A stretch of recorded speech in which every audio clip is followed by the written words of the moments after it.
guys, today I wanted to talk through one of the most common reasons people hit fat loss plateaus and how to avoid it. Now, if you've been watching my channel for a while, some of this might sound a little bit repetitive, but I wanted one video where I just stick it all together so that there's one comprehensive thing that you can refer to if you want to learn more about this topic. Because right now it's all kind of spread out among a bunch of different videos. So this is just like one video talking through one of the main things, like the key thing that you need to do while you are on a fat loss journey to avoid a plateau. So first, let's break down why fat loss plateaus happen so frequently. It's because the body is an adaptation machine. Then the body drives homeostasis. It wants to maintain your current weight wherever you're at. So if you eat more, it's going to adapt to burn more to keep you at the same weight. And if you eat less, it's going to adapt to burn less to keep you at the same weight. So let's look at how this comes into play with a hypothetical person who is on a fat loss journey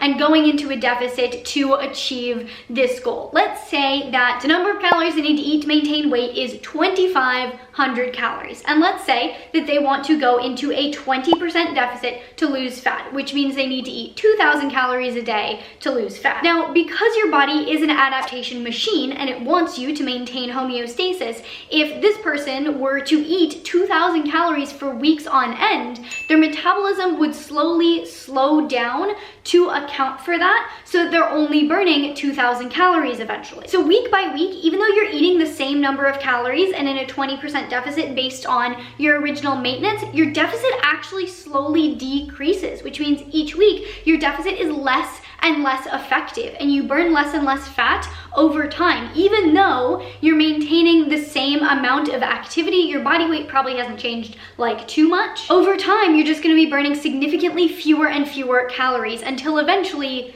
you're not burning any excess calories. Eventually, this deficit, you're cutting calories of 2,000 calories, become your new maintenance calories, which means you stop losing fat, you plateau. And then maybe you're tired of being in a deficit of eating 2,000 calories, so you go back to 2,500 calories, your original maintenance calories, but that's not your maintenance anymore. And so you gain all the weight back. If you've ever tried losing weight by being in a deficit for weeks on end and we're seeing decent results at first and then stop seeing results and now you're just like gaining and losing the same 5 pounds, or you're just stuck and can't make any progress, this is why. Your maintenance calories aren't now 500 calories lower just because you lost like 5 pounds. They're lower because your metabolism slowed down to adapt to that deficit, so that your maintenance calories became what you were cutting on. So at this point you might be thinking, Marissa, if a calorie deficit doesn't work because it's just gonna slow down my metabolism, what the heck am I supposed to do? Well, the good news is that there is a very easy workaround for this problem. You just have to commit to it and do it. And that is to implement MiniCut cycles instead of just staying at the same deficit consistently for weeks on end. So what you want to do is alternate between being in a deficit and going back to your original maintenance calories. And you want to be in the deficit long enough for it to be effective so you can actually cut fat, but you want to get out of it before your metabolism starts to slow down to account for that. And usually the body starts to adapt to a new kind of stimulus like this in about 4 weeks. So ideally, the MiniCut cycle schedule is going to look like 2 to 3 weeks in a deficit, and then 1 to 2 weeks at maintenance, and just cycling through that. So you can do any combination, 3 weeks in a deficit, 2 weeks at maintenance, 3 weeks in a deficit, 1 week at maintenance, 2 weeks in a deficit, 2 weeks at maintenance, 2 weeks in a deficit, 1 week at maintenance. You get the picture. That might have been all the combinations. And as a side note, for people with a menstrual cycle, so not people on hormonal birth control, but if you have like a natural hormonal menstrual cycle, the most like optimal way to implement this is about like roughly 10 days around your period, so like leading up to and the first few days of your period. That is when you're gonna wanna be at maintenance, and then the other like 20-ish days are gonna be when you can effectively be in a deficit. And if you want to learn more about how the menstrual cycle affects your training and nutrition and your fat loss goals and everything like that, I have a full video about that, so I will link that down in the description box below. But that is how you would implement this around your cycle. And it doesn't have to be like 20 days and 10 days. It could be like the first 2 weeks are your cut, and then the second 2 weeks are the maintenance maintenance, whatever you want, but you're gonna want that maintenance period to be around your period. So let's look back on our hypothetical person who has the maintenance of 2,500 and wants to cut on 2,000 calories to see how fluctuating between being in a deficit and at maintenance is going to impact their progress and prevent plateaus. So let's say they decide to go with the most like aggressive cycle, which is 3 weeks in a deficit, 1 week at maintenance. Since it takes about 4 weeks for the body to really start adapting to this stimulus, getting out of the deficit after 3 weeks is majorly going to prevent the metabolic slowdown that occurs when you stay in a deficit longer. So this is going to keep your metabolism high so that you're maximizing the 20% deficit every time you're in the deficit. Whenever you're in a deficit, you're going to know how much of a deficit you're in, and you're actually going to be burning that number of extra calories. So instead of your deficit slowly getting smaller and smaller and smaller and only burning, 300, then 200, then 100, then 0 calories when you're in your deficit, every time you're in a deficit, you're gonna be burning those 500 calories or however many calories of a deficit you're in. And not only does this make those deficit weeks themselves much more efficient and effective because you're actually in the deficit that you think you're in, but it also makes it so much easier to maintain your new weight once you're done cutting. Since you were going back to maintenance and you didn't let your metabolism adapt to the lower calories, your maintenance is still gonna be 2,500 calories. So once you're done losing fat, you can just continue eating 2,500 calories and maintain your new weight. This is assuming you've lost less than like 50 pounds. Once you've lost more than 50 pounds, you might want to start adjusting your maintenance. But if you've lost like 10, 15, 20 pounds, you're gonna be able to maintain that weight loss on the same number of calories you were eating when you were 10, 15, 20 pounds heavier. You won't be stuck eating 2,000 calories to maintain your new weight and then have to cut even lower if you want to continue losing weight, because that's a sucky place to be. You won't have to be there if you follow this method. It's great. So following this MiniCut cycle method is critical for not only having an effective, efficient fat loss, but avoiding plateaus and for not regaining the weight after you've lost it. And this isn't just a theory that I have just pulled out of my butt. This has actually been studied. The Mattador Study is a fascinating study that looks precisely at this phenomenon. I will link it down in the description, but I also want to give you a brief overview to really demonstrate how this has been clinically applied. In this study, researchers took 50 overweight men and divided them into 2 groups. Group 1 was the continuous dieting group, and they were in a specific deficit for 16 weeks straight. No diet breaks, no nothing, continuous dieting. Group number 2 was the, let's call them the MiniCut cycle group. And what they did is they alternated 2 weeks by 2 weeks. So every 2 weeks they were in the same percentage deficit that the continuous dieting group was in. And then after those 2 weeks, they would eat at their maintenance calories and they cycled through. So they did that for a total of 30 weeks. But the 2 groups spent the same number of total weeks in a deficit. And the results speak for themselves. The MiniCut cycle group not only lost more total weight, an average of about 5 pounds, but they lost more of that weight from fat. This means that the MiniCut cycle group on average was able to have a greater reduction in body fat percentage rather than just total weight. And body fat percentage is what translates to leanness, not weight. You can lose a ton of weight, but if you lose a bunch of muscle and fat at the same time, you could end up at a higher body fat percentage and actually look like you gained fat. So this group, the MiniCut cycle group, was able to get significantly leaner than the continuous dieting group. And even more interestingly than that, the MiniCut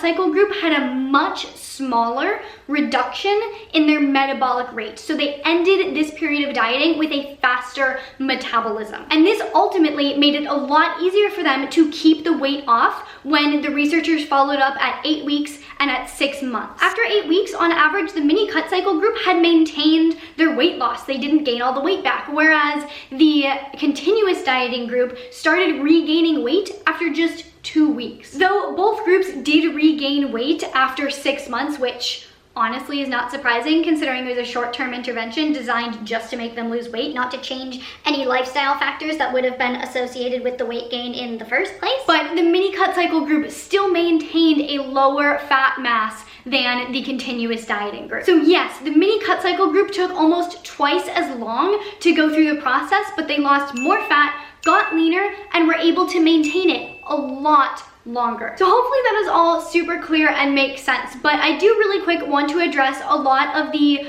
common mistakes that I see people making, as well as just some of the common questions that people have about this process. And the first question is, how long is it appropriate to implement these mini cut cycles? Like, do you need to stop at a certain point? And the answer is basically yes, because the body does still function on averages. So if on average for months on end you're in a deficit because you're doing 2 weeks in a deficit, 2 weeks in maintenance, then eventually you are still going to get some amount of metabolic slowdown. So what I recommend is that every 3 to 4 months, maybe 5 or 6, depending on how your body is responding, you go back to maintenance for at least a month. If you're doing the more conservative 2 weeks on, 2 weeks off, you can get away with doing that a lot longer. Whereas if you're doing 3 weeks on, 1 week off, that's a little bit more aggressive, and overall you're gonna be on average in more of a deficit each month. And so you're gonna wanna make sure that if your body's like starting to get slower to respond to the deficit, you wanna go back to maintenance for at least a month, just to let your body kind of recalibrate, so that when you do go back into a deficit, it's a more effective deficit. A mistake that I see people commonly making with this is increasing their exercise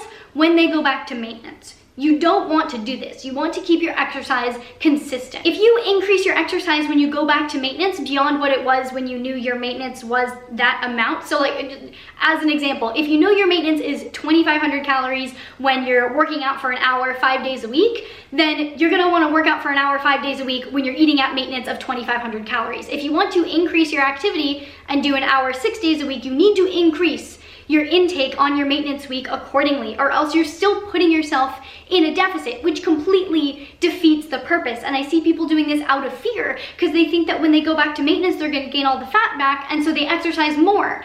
But that just gives you the same problem that you have originally. You're still creating that extra deficit. You're just creating it with more exercise instead of less food. You should be eating as much as you're burning during your maintenance weeks. Another big mistake that I see people making during their maintenance weeks is treating them like cheat weeks, or trying to just eat intuitively. And this is a mistake because your body is still driving homeostasis. So if you have been steadily losing weight over the last 3 weeks that you've been in a deficit, and then you just let yourself eat intuitively, your body is going to drive you to eat above maintenance to put that weight back on. So you might still feel hungry during your maintenance weeks because your body still wants you to regain the weight that you lost. And so it is going to increase your hunger beyond what you need to maintain weight. So if you want to do this the most accurate way, you also need to track during your maintenance weeks and make sure you're still hitting your maintenance calories. Another question that I commonly get is whether or not this is necessary for obese people who have a lot more weight to lose, or if this is necessary for people who are already very lean and only have a couple pounds to lose. And in general, the answer is yes. The Mattador study was done on overweight individuals, so it very much applies to people who are overweight. The one caveat I would give is if you only have like 5 pounds to lose, and you can lose that in 5 to 6 weeks of a continuous deficit, then you might as well just do that. Or not might as well, but you have the option of just doing that because your metabolism isn't gonna be severely negatively impacted in just 5 or 6 weeks. If you're trying to lose more than that, or you wanna lose weight at a slower rate, like maybe half a pound a week, then you definitely want to implement this. Basically, what I recommend personally is if you're going to need to be in a deficit for more than 6 weeks to lose the amount of weight that you want to lose at the rate that you want to lose it, then you should implement this. And then I often see people comparing this to having cheat days or carb cycling or cycling your calories, and this is not the same. Remember that your body functions on averages. So if week to week, on average, you are in a deficit consistently, you're going to face the same problem as the person who's consistently in a deficit week to week, because you're consistently in a deficit week to week. You may slightly slow down the slowing down of your metabolism by having regular cheat days or refeed days throughout the week, but if on average week to week you're still in a deficit, then on average week to week you're still in a deficit. You aren't accomplishing the same thing that you are when you spend at least a week solid back at maintenance in between your deficit weeks. And this is backed up by what the lead researcher in the Mattador study said. Let me just like read you really quick his commentary about this, because I actually had someone ask me a question of whether or not doing like a 24-hour fast to put themselves in a deficit and then spending the rest of the week at maintenance was comparable to this, and according to him, it's not. So Professor Byrne, I don't know. Professor Byrne said that while this 2-week intermittent diet proved to be more successful means of weight loss compared to continuous dieting, other popular diets, which include cycles of several days of fasting and feasting, were no more effective than the continuous dieting. He basically concluded that it seems like the more extensive breaks in dieting that they used in the Mattador study are what is critical to the success of the approach. So like a 1 to 2 day diet break is nowhere near the same as a 1 week to 2 week diet break. And as far as carb cycling goes, that's pretty irrelevant to this. Like you can change your carbs however you want during this process. You can choose to cut carbs to put yourself in a deficit and then eat more carbs when you're at maintenance, or you can just cut fat to put yourself in a deficit and eat more fat when you're at maintenance. You can change your macros however you like to put yourself in a deficit and back at maintenance. The carbs have nothing to do with this. One of the most frequent questions that I get about this process, and one of the big points of confusion I think for a lot of people, is when you adjust your maintenance calories. A lot of people think that every time they lose a pound or two when they go back to maintenance, they need to adjust their maintenance calories to be lower to account for the fat loss. And this is not the case. I do not recommend reevaluating your maintenance calories until you've lost 50 plus pounds. And even then, it's only gonna make like a 20 calorie difference. Losing 5 to 10 pounds does not have a significant impact on your TDEE. So your maintenance calories should stay the same. I've said it before and I'll say it again, your maintenance is not 500 calories lower because you lost 5 pounds. It's 500 calories lower because you didn't implement MiniCut Cycles. So if you're looking for a hard and fast rule, go back to the same maintenance every single time until you've lost 50 pounds. And then you can decrease your maintenance by like 20 to 50 calories. And then the biggest thing that I think is most important to discuss and internalize is that a lot of people are afraid of this process. They're afraid that when they go back to maintenance, they will regain all of the fat that they lost, and that is what prevents them from implementing this process. But this is where you have to trust the process, because you may gain a little bit of weight back when you go back to maintenance, which I know has just freaked out a lot of you. But here's the thing. You may gain weight because A, you're eating a higher volume of food. You have literally more weight of food in your stomach that your body has to process.